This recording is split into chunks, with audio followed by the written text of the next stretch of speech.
Hello, and welcome to the Totally Clinical podcast, brought to you by Teckro. Totally Clinical is a deep dive into the freshest trends, big-time challenges, and most excellent triumphs of clinical trials. I'm Hannah, your host. Join me as I chat with industry experts, trailblazers, thought leaders, and most importantly, the people benefiting from clinical research. So tune in, settle back, and don't touch that dial. It's time to get totally clinical.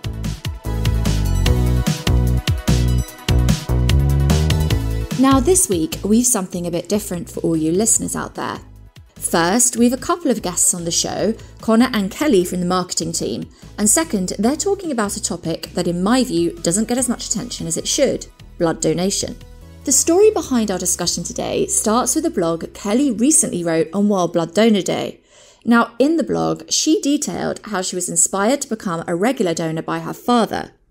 He had also been inspired by Kelly's maternal grandfather and stepped in to give blood when he no longer could because of a diabetes diagnosis. After reading this blog, Conor offered to donate blood with the goal of following in Kelly, her father and maternal grandfather's footsteps to become a regular donor. He had his first donation day yesterday and is here with Kelly to tell the tale.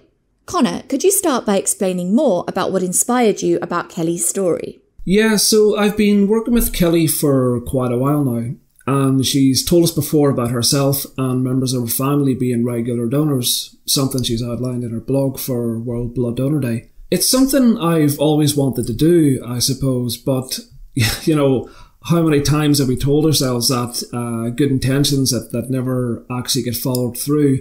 But things kind of lined up. Kelly's blog put the seed of thought back in my head. And it's actually my birthday this week, so I thought, you know, it would be a nice way to mark it by doing something that I've always talked about doing. And I think what inspired me most about the blog, and Kelly, perhaps you can expand on this, was the quote from her dad that he gives because he can. Probably the best way to summarize my father, actually. Yeah, and I'm lucky to be fairly healthy. I don't have any underlying issues or conditions that would stop me from doing so. Just like Kelly's dad said he gives because he can, I feel like I should give because I can. My father has O negative, which is very few people actually have that. But the benefit of it is every one of us can receive his blood. And, he just has a perspective that, as long as he's healthy and he's able, why shouldn't he?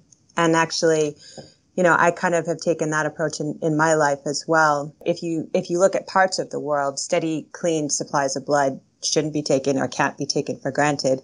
And very few people actually do give. So the fact, Conor, it was your birthday and I had some level of inspiration for you is, part of the reason that I actually wanted to tell this story, to try to get more people to realize that it's all of our responsibilities to contribute to the greater good of everybody having a reasonable supply of blood as and when we need it. And so, Conor, you gave blood for the first time yesterday. What was this experience like? To be honest, Hannah, I was surprised how simple the process was. I guess I shouldn't have been. The people are doing this every day. As a new donor, it was so straightforward.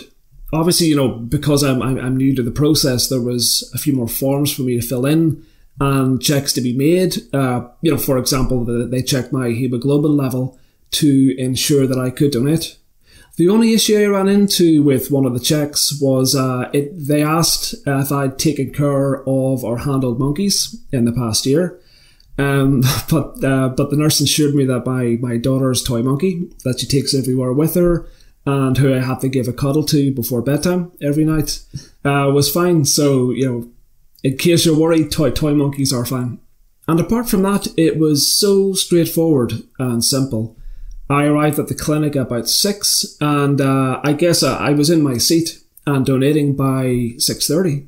I was taken through the process. The nurse overseeing the donation was super thorough, ensured I felt okay, had enough water to drink beforehand, had something to eat beforehand, and that I was okay with needles. I am. Kelly, I know that you're not. Still not after all these years. Yeah, and that was it. I was hooked up. It took about, I'd say, 10 minutes. And after the donation, I was taken to a recovery area, given a cold drink, and then I was free to go. And it made me, I guess, a little regretful and guilty, I suppose, that I'd never done it before, that I'd never given before.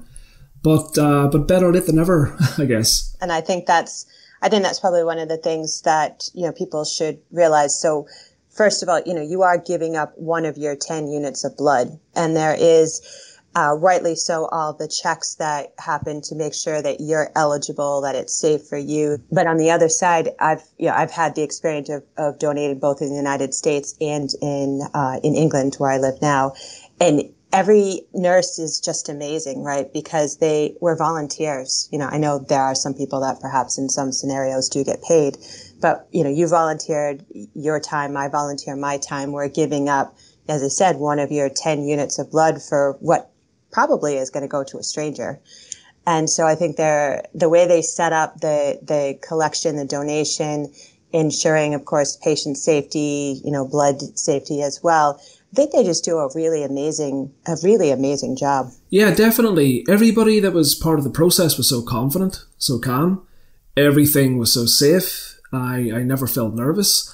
And I always felt that I'd made the right decision, that I was doing the right thing. So Conor and I donated on the same day to have sort of a, virtual Teckro blood drive, as it were, being in two different countries. But the nurse I had last night, she really wanted to tell me when she was putting the needle in. And my entire life, I always hold my arm out and say, just don't tell me when you put it in. And I look away. And last night she said, I'll let you know. I said, please don't. And then I'm looking away, and she's cleaning my arm, getting ready. She says, are you ready? I said, please just do it. Don't tell me when you're actually doing it. So Kelly, as a third generation donor, your blog is an incredible story of how good deeds can be passed down through families and friends. Why did you feel it was important to share this story? Well, so as you know, it was timed with World Blood Donor Day. And, I think it's something that I think people take it for granted. You go into the emergency room, into A&E, you're just going to expect to have a reasonable supply of blood if you need it. Or if you're, out and about in a, traffic accident and you need that blood, right then and there on the spot. But I think it's one of those things that you take for granted. And it's probably not until you actually you or someone needs that blood supply that you realize that this is just off the basis of the generosity of people donating blood. And so, I didn't actually realize until I wrote the blog that I was a third generation. As I said, I grew up, my father's always been giving blood.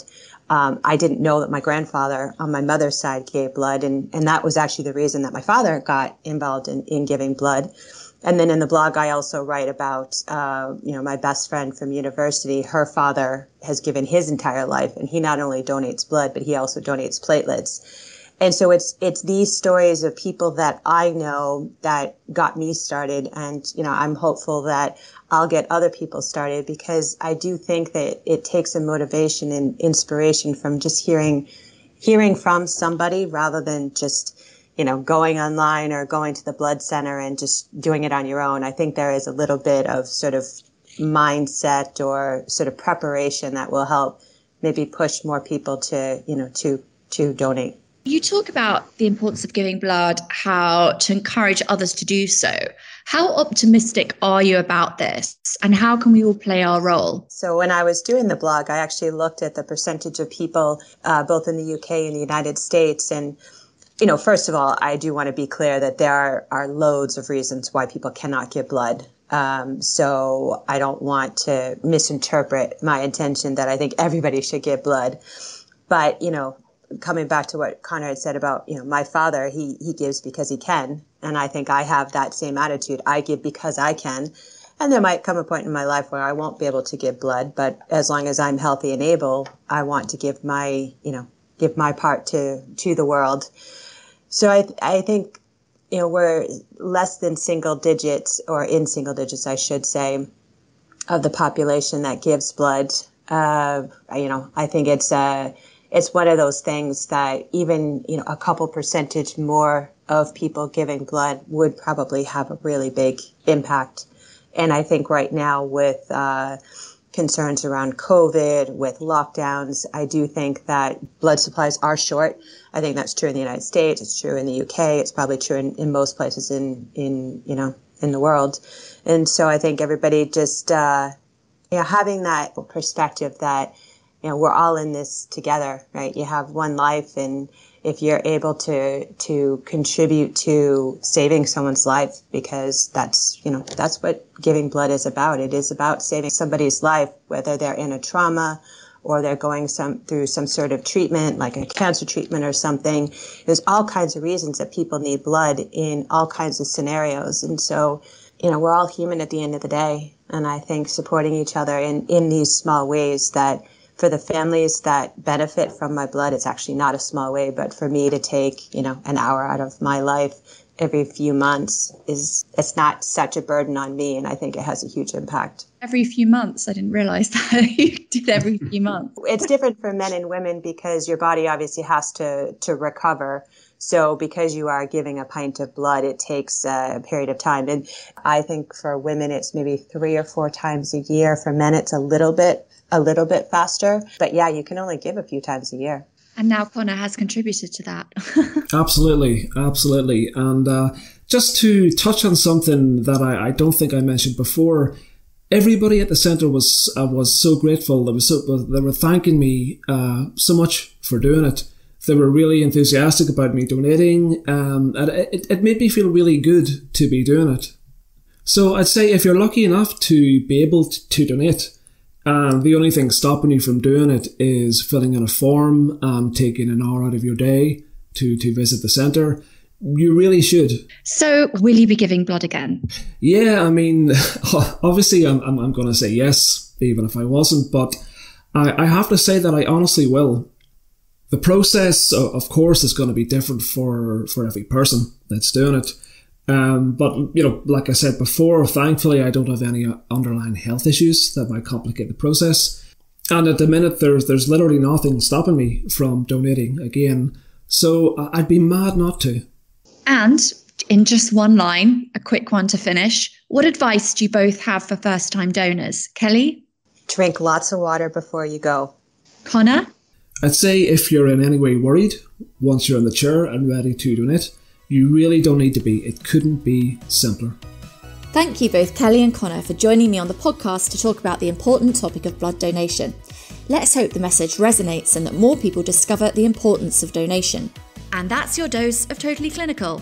For all the listeners out there, you can follow Teckro on Twitter. The handle is @TeckroOfficial, LinkedIn and Facebook, and subscribe to our YouTube channel. And of course, download the Totally Clinical podcast on Apple, Spotify and Google. See you on your next visit, and remember to bring your friends. Thanks for listening. Goodbye.